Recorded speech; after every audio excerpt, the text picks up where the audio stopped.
एक जंगल में जुगनू और उसके दो बेटे रहते थे, जिसका नाम बबलू और रोमी था। वो दोनों बहुत शरारती थे।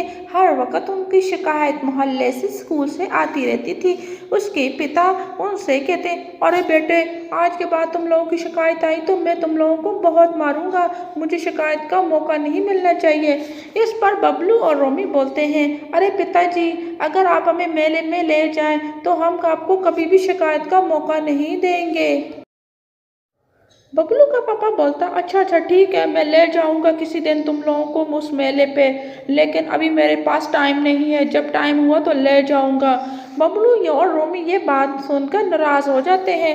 फिर उनका पिता बोलता है, अरे जाके सो जाओ, बहुत देर हो चुकी है, नहीं तो मैं तुम लोगों को बहुत मारना है आज, मुझे वैसे भी बहुत गुस्सा है। और रॉमी जब स्कूल जाया करते थे, उन्हें रास्ते में एक बाबा मिलता था, जिनको अपना टिफिन पकड़ा देते थे और कहते थे, अरे बाबा, ये आप खा लो, हम तो घर का खाना तो बिल्कुल पसंद नहीं करते, आप भूखे हैं, आप खा लें, हमारे पास तो पैसे होते हैं, हम तो कैंटीन से कुछ लेकर खा लेंगे। बाबा उनका टिफिन ले लेता और उनका शुक्रिया अदा करता और कहता, तुम दोनों बहुत अच्छे बच्चे हो, मैं तुम लोगों को हमेशा याद रखूंगा और मुश्किल वक्त में तुम लोगों का हमेशा साथ दूंगा। हमें तो मम्मा तो पापा बिल्कुल नहीं लेके जाएंगे मेले पे, हमें खुद ही कुछ करना पड़ेगा। मेरी बात सुनो, कल मम्मा और पापा हमारे दूसरे खाला के घर जा रहे हैं, पीछे से हम दोनों ही तो रह जाते हैं। चले, हम घर पे क्या करेंगे, हम मेले से हो आएंगे। तुम्हारा क्या ख्याल है इस बारे में? ठीक कह रहा हूँ ना? हाँ हाँ हाँ भाई, आप बिल्कुल ठीक कह रहे हैं, हम दोनों ही मेले पे चले जाएंगे। हाँ, ये आपने बिल्कुल सही कहा। मामा पापा तो हमें कभी नहीं लेके जाएंगे, वो तो हर बार हमसे झूठ ही बोलते हैं, तो इस बार हम खुद ही चलते हैं। मेरे पास भी पैसे हैं, आपके पास भी जो है ना, हम दोनों मिला के ना तो मेले पे जा सकते हैं। हाँ, आप तैयार रहना भाई, सुबह जल्दी उठ जाना। ठीक है, हम सुबह चलते हैं फिर।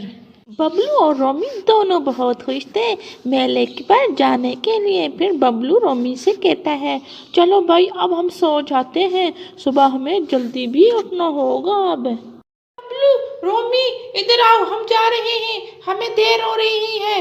बबलू और रोमी आ जाते हैं। रोमी का पिता इन दोनों को समझाता है कि घर से बाहर नहीं जाना, घर पर ही रहना और अपना होमवर्क भी कर लेना, कल तुम लोगों ने स्कूल भी जाना है।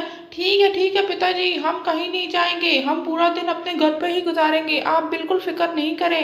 अरे भाई, नदी तो बहुत ज्यादा है, हम किस पे जाएंगे? अरे देखो, वो देखो, कश्ती वाला आ गया, हम कश्ती पे जाएंगे, अभी नदी पार होके हम मेले पे पहुंच जाएंगे।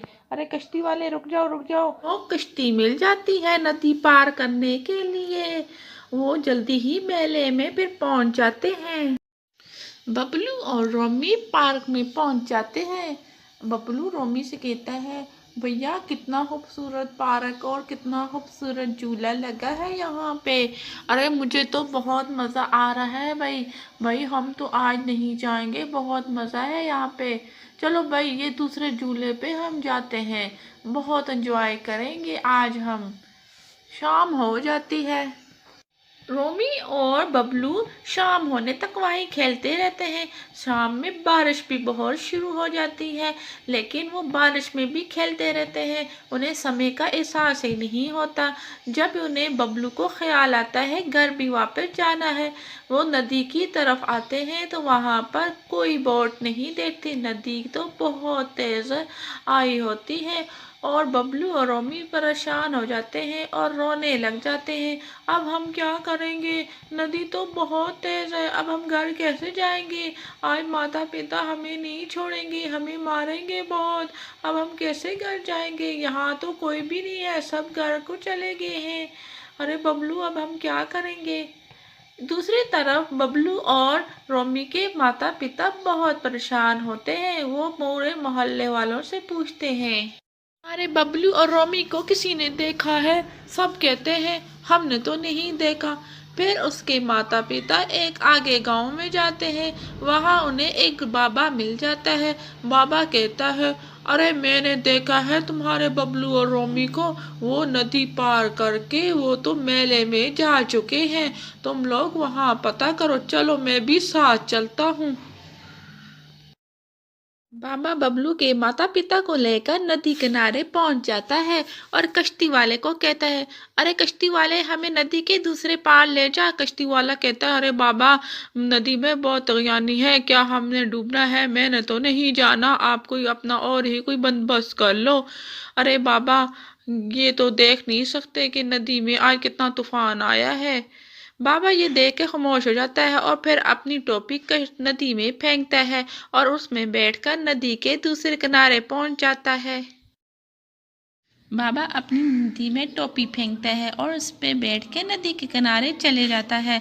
नदी के किनारे पहुंचते ही जब बच्चे बाबे को देखते हैं तो बहुत खुश होते हैं।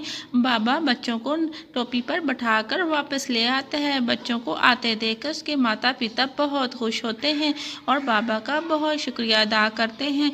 बच्चे अपने माता पिता को बताते हैं, अरे ये तो वही बाबा है जिसको हम रोज़ टिफ़िन दिया करते थे।